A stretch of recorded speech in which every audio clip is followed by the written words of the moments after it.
Мынакей азыр ушу рекламалардын бирине чалып көрөйүн. Бул сөзсүз агентство болот. Эми азыр алгыча айтып берейин. Мисалы мен деле объявленияга бердим да.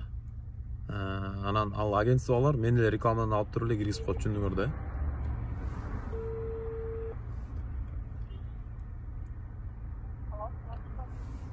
Саламатчылык. Но эме квартира онча болотму эле?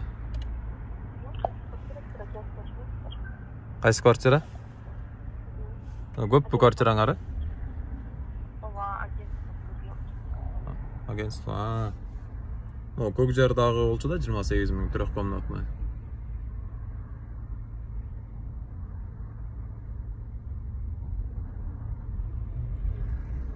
Кандай дейсиз? Көк жардагы дейсиз. Көк жардагы ал өсөтүнөкөй. Азыр көк жардагы немеде бар экен. Так, 2 комната 35 бар экен. Мен бир жолу ушуну агентствого акча берип, анан таап бере албай коюшкан да. Анан берки ошо агентство берет экен го номерлердичи. Аларга чалсам ушу агентстволор тажатты. Ушундай номерлерди бере берет экен, биз эч качан агентство берген эмеспиз деп тиги квартира эме тапкан 800 сом алган да. Ошону силер кандай таап бересиңерби? Таап бербей калсаң эмне кыласыңар? Еще бир жумадан кийин анан айры чалып берип уже тигиде албай калат экен го, отключен болупчу.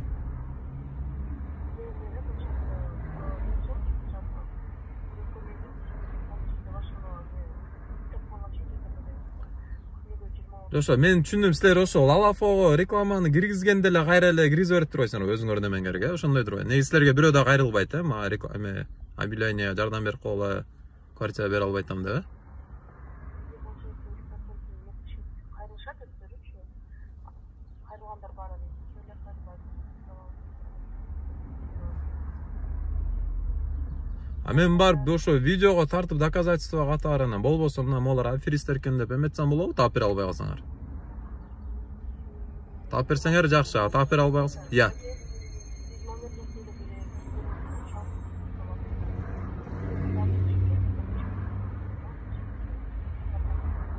Силер точно таап бериш үчүн 5000 сом, мындай номерлерди силер берип турасыңар, жа эле рекламага киргизген рекламаны бизге берип турасыңар, аныңар 1000 сом, Макул мындай эме эле айтат экенсиз, туура эле. Өткөн агентствого айтсам, точно таап беребиз мындай деп туруп анан. Жөн эле акчаны алат экен да кыскасы. Макул, караш. Ошо агентстволор жөнүндө видео чыгарып атканбыз да. Ошону тактап коеюн деп эметип аткам. Макул, рахмат, чоң рахмат. Мына ушундай да туугандар. Өзүнө да эскертип койдум, видео чыгарып атканбыз депчи. Ушундай анан. Бул го эми айтты, точно таап бериш үчүн 5000 сом төлөгүлө деди да. Точно таап берем деп атпай. Мындай элдин эле номерин алып, элдин эле рекламаны эле мисалы мен киргизем да объявление, ушундай трехкомнатный квартира берем, көк жардан 28 000 сом. Ошону эле 20 агентствосу 20 тең киргизет да өзлөрүнүз. Менин рекламам таякта көрүнбөй да калат. Анан алар гана элдер чалат, анан алып кечке тигилер ушунча көп реклама кирип чыгышат. Анан аягында таппай каласың да.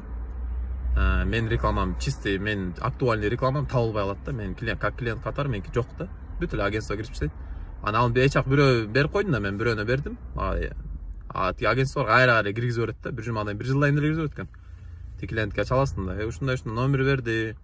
Десең, вот агентство ушу тажатты. Каяктан алдыңар дейт. Агентство десең, ушу агентство тажатты. Бул эчак берилген эскемелерди эле бере берет. Эмне алданып атасыңар деп өзү клиенттер өзүлөрү айтат да. Ошон үчүн алданмаңыздар. Анан азыр мынакей дагы кантип квартираны издешти мен силерге көрсөтүп коем. Ошентип издеп таап алсаңыздар болот. Мынакей Алафого киресиздер, категориядан тандайсыздар да, мисалы үчүн неиздеп атасыз, недвижимостька кирип, квартираны тандайсыз, аренда квартира деген бар. Долгосрочный аренда квартирды басасыз, анан чыгат. Район, мисалы Бишкекте болсоңуз, райондорду издейсиз, мисалы 7-чи микрорайон, 8-чи микрорайон деп коюңуз. Мисалы айтып атам да.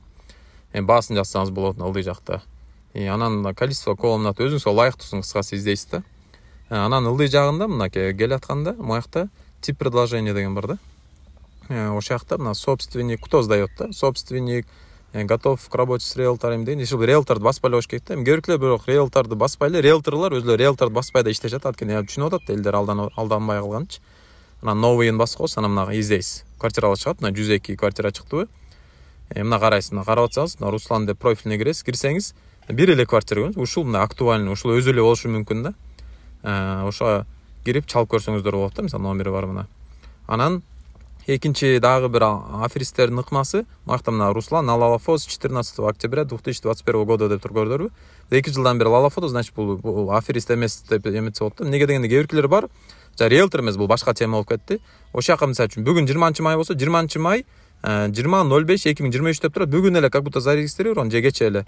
Ана алар аферист болот да. Алар деген акча салагал, мына чалгандар көп болуп атат. 5 сом салагал, 1000 сом салагал деп алдайт да.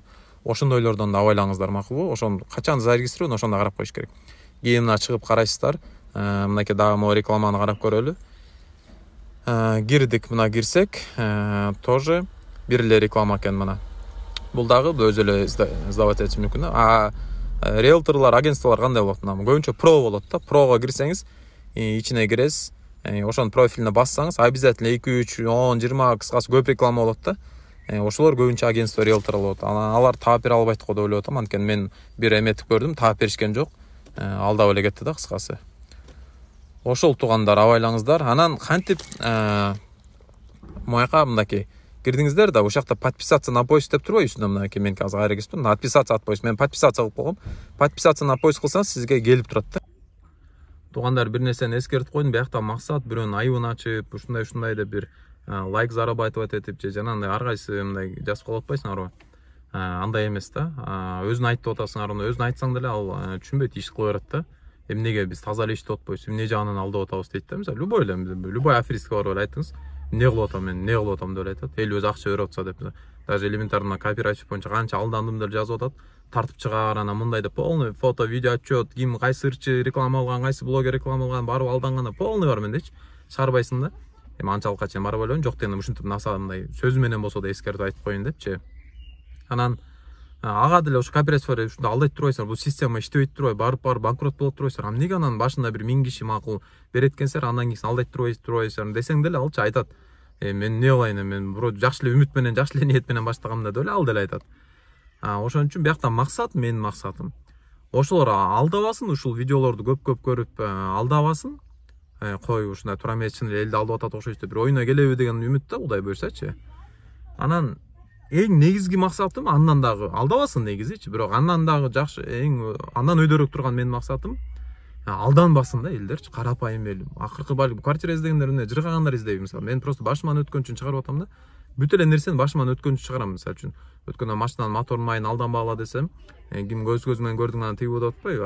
Алдагандар көп да мисалычы. Канча мына комментарий жакшылап шашпай окуп чыксаңыздар, канчасы мен өзүм иштеткем, өзүм ошондой ошондо алдачымын деп атат. Анткени актабайт деп атат, караңыз. Ошол сыяктуу мен жыргагандан издебейт, акыркы 1000 сом берет. Мына жаңы эки көрдүңүздөр, 5000 сом берет деп атат. Точно таап берем деп атат. Ал деле гарантия жок да, таппай калсам эмне кыласың? Өзүңүз бергенсиз, эмне регистрация ал деле айткан жокмун, регистрацияга ушундай бересиң, тигибу деп. Ошон үчүн максат ушул, туура түшүнүңүздөр, Ошон үчүн башкалар менен бөлүшүп, таргатып, ошо алданып калбасын биздин эл журт. Жана ушулар дагы эми алдабаса жакшы болмок. Эмне кыл дейсиң? Аллах таалам хидayet берип, Аллах таалам туура адал эмгек менен тапсаң жакшы болот, береке болот деген түшүнүктү бербесе, кыйын экен да. Ал ойлоп атат 1000 сом, ал мындай жеңил акча да. Мисалы келчегиме айтсам таң калып атпайбы? Отуруп алып, мисалы 10 клиенттен эле 1000 сомдон алса, бир күндө эле 10 000 сом таап турбайбы депчи. Анын баарына квартира таап бербей белгисиз да. Отуруп эле 10 000 сом таап атпайбы? Мисалы 10 квартира, 5 квартира, мейли 2 квартирабыз бир күндө 2000 сом күнү отуруп эле үйдө эленечи. Же макул бир офисте деп атат, мен арендовать этип коюп мисалы. Оңой акча да. Ал ошол 2000 сом жукпайт, анан Кудай таалам ал түшүнбөй атат да.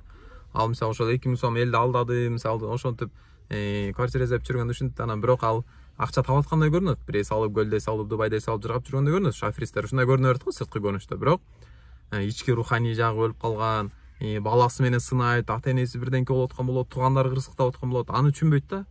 Биз амалга жараша акыбал түшүп турат да Алладанчы. Сөзсүз ошондой болот. 100%. Грамм кейбей коңуз. То есть ойлонбой эле коңуз. 100 ошондой да. Аны түшүнбөй атат. Эми Кудай буйрса ушундай эскертип беребиз, түшүнө беребиз. Анан мындай сен дават эле кылбайсың, анан мындай деп атасыздар. Туура дават кылабыз, баяндарды баян эле айт деп атат да. Менчи көпчүлүгү баян эле айтсаң, баяндарың жакшы депчи. Эми алхамдулилла Кудайга шүкүр баянды айтабыз, бирок мындай нерселерди эскертип турбасак болбойт экен да. Ошон үчүн эскертип турабыз. Жаман көрбөңүздөр. Максат ушул, алдабасын жана алданышпасын.